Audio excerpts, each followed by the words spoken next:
the dark canvas.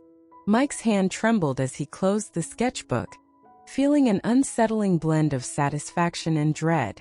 The chaos he had just conjured lingered in the air like a heavy fog, suffocating any remnants of guilt. He couldn't shake the feeling that he had crossed a threshold, stepping into a realm of power he never knew he possessed. He glanced at Brad, still lying in the hospital bed, his fragile state a stark reminder of the brutality inflicted upon him. Mike felt a pang of guilt for reveling in the pain of others, even those who had hurt the one he loved. But the voices in his head whispered sweet nothings, tempting him to explore this newfound gift further. Just a little more, he thought, glancing at the sketch pad. He picked it up again, letting the silence of the hospital room swallow him whole. The temptation to draw was overwhelming, as if the pencil had a life of its own, eager to leap across the page and manifest reality. He opened to another blank page, heart racing. Mike closed his eyes for a moment, envisioning the dark thoughts that had begun to spiral within him. He saw not just the moron twins, but a collage of tormentors, classmates who had laughed at his pain, teachers who turned a blind eye, and the relentless taunts that had etched themselves into his very being. With every stroke, he felt his emotions seep into the page. He drew the faces of those who had tormented him, distorting their features into grotesque caricatures of their worst selves. Each line radiated anger, fear, and a longing for justice that felt oh so sweet. The days that followed were a blur for Mike. The hospital room became a sanctuary of sorts, where he returned each day, sketchbook in hand, his heart filled with hope and a new purpose. The sketch he had created for Brad adorned the wall above his bed, a vibrant reminder of the laughter they had shared and the love that still bound them together. Brad's mother often sat by his side, reading aloud from his favorite books or sharing stories of their adventures. She was a steady presence, her gentle encouragement helping to soothe Mike's lingering guilt. "He'll wake up," she would say, her voice unwavering. "He has so much to fight for." Each day Mike sketched new memories, pouring his heart into drawings that celebrated their bond. He captured the first time they met in the art club, their fingers brushing against the same paintbrush, a spark igniting the friendship that had blossomed into something deeper. He illustrated their laughter as they experimented with color, their canvases splattered with hues of joy and spontaneity. Then came the drawing that made Mike hesitate. He envisioned the day Brad had stood up for him, confronting a bully who had tormented Mike for years. He remembered the strength in Brad's voice, how it resonated with conviction. As he sketched, Mike felt a familiar darkness creeping in, the voices urging him to revisit the moron twins, to punish them for their cruelty. But he shook his head, resisting the urge to draw revenge. "Brad deserves better than that," he murmured to himself, his heart steadying. Instead, he captured the moment of bravery, illustrating Brad as a beacon of light, unwavering in the face of adversity. As days turned into weeks, Brad's condition slowly improved. The doctors spoke of progress, and whispers of hope filled the air. Mike could see it in the way Brad's fingers twitched, the subtle rise and fall of his chest as he breathed in the comforting presence of his loved ones. The strength of their connection seemed to weave through the fabric of his dreams, calling him home. But amidst the hope, an unsettling thought gnawed at Mike. What if Brad didn't remember the darkness they had faced? What if he woke up and found only fragments of their shared pain? A part of Mike feared that revealing the truth could shatter the delicate bond they were nurturing. One evening, as Mike sat by Brad's bedside, he decided it was time to address those fears. "Brad," he whispered, his voice trembling, "when you wake up, I want you to know that I've been here for you. I've been creating things for you, drawings of our moments together. I want you to remember everything, all of it, the good and the bad, because that's what makes us us." As he spoke, he felt a weight lift off his shoulders, an openness that filled the room with light. He watched Brad's face, searching for any sign of recognition.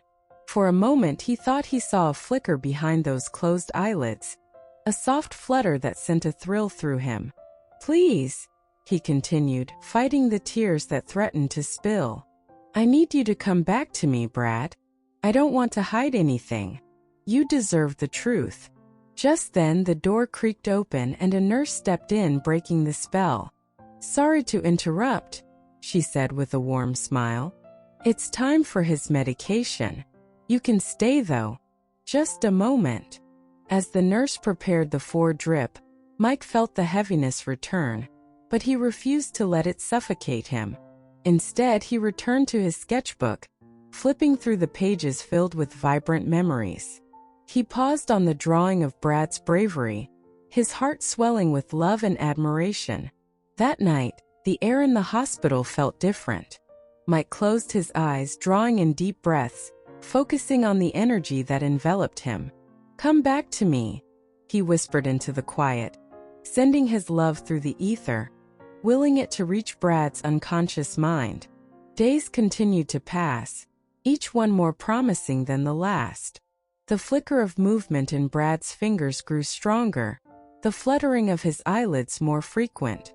Mike began to hope in earnest, envisioning the moment when he would hear Brad's voice again.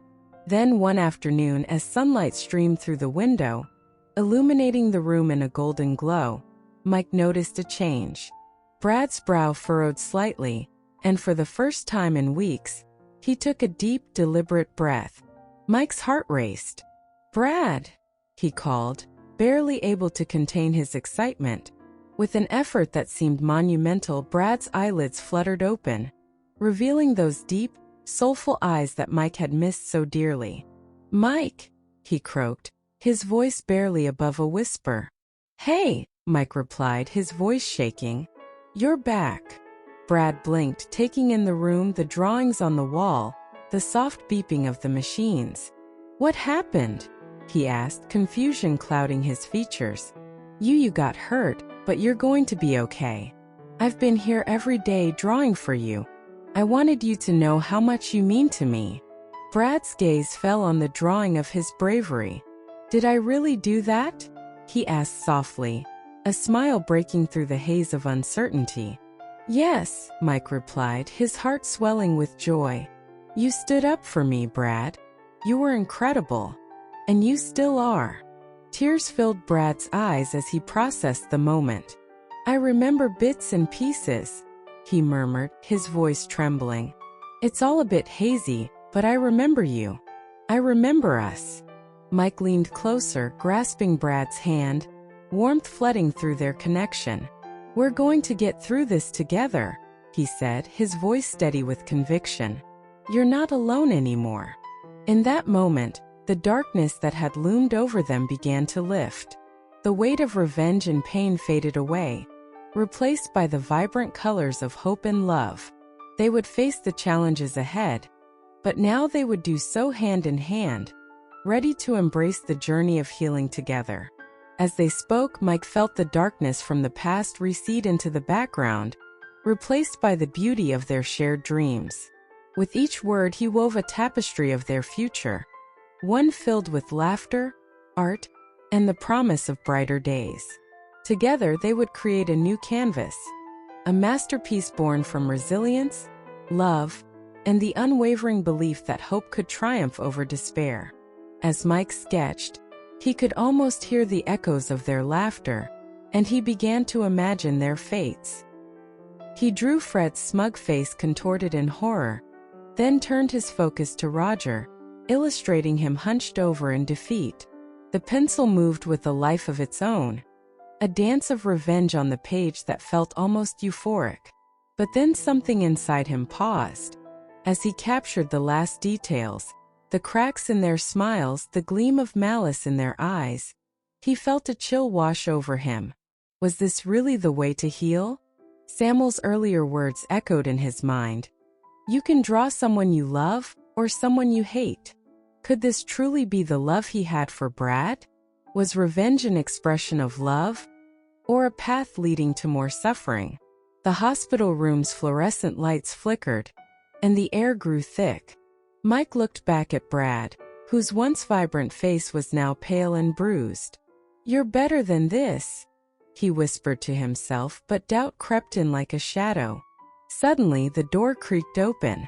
It was Brad's mother, her eyes red from crying but determined as she stepped into the room.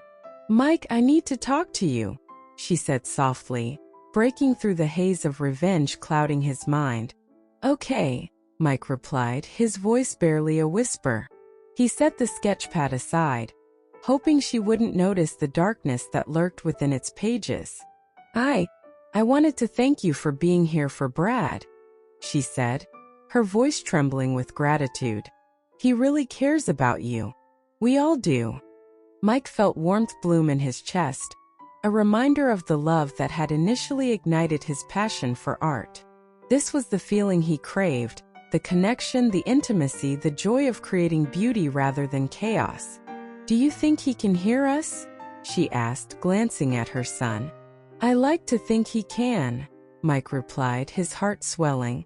"Maybe you could draw him a picture. Something to remind him of better days," she suggested, her eyes hopeful. The word struck him like a bolt of lightning. In that moment, the darkness he had been entertaining fell away. Instead of sketches of pain, he could create a vision of love, something that would honor Brad's spirit and bring him back to life. With newfound determination, Mike picked up the sketchpad and flipped to a fresh page. He closed his eyes, imagining a sunny day in the park where he and Brad had spent countless hours laughing and dreaming. He envisioned the lush greenery, the way the sunlight filtered through the leaves, casting playful shadows on the ground. As he began to draw, the pencil glided effortlessly across the paper. He captured the essence of their bond.